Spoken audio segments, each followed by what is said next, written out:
If a cell phone represents anything, it represents the unbounded freedom to connect. So you wouldn't expect to find them in prison. And yet, 5% of inmates get a hold of them. Inside books, in shoes, in packs of cards.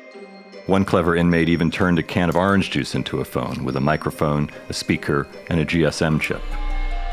So for those of us on the outside, if we want to use our phones freely, how come we have to jailbreak them?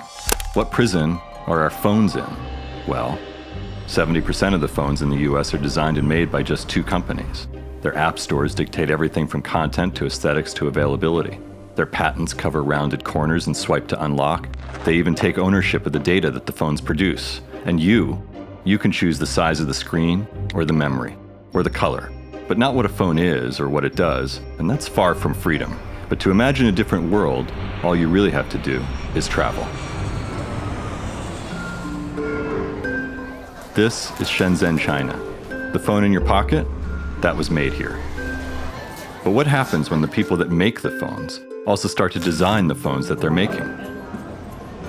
Free from concerns about patents or trademarks, really unconcerned about trademarks, or the needs of the mass market.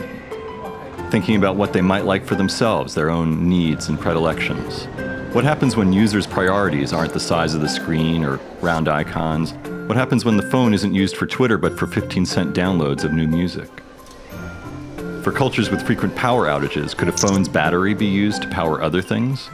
If you designed a phone to be open source, what materials would you use to house it?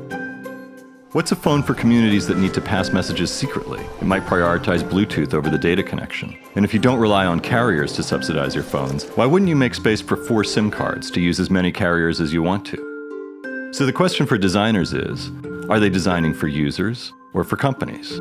Because with 6.8 billion cell phone users on Earth, we'd hope that the phones could be as diverse as the people who use them.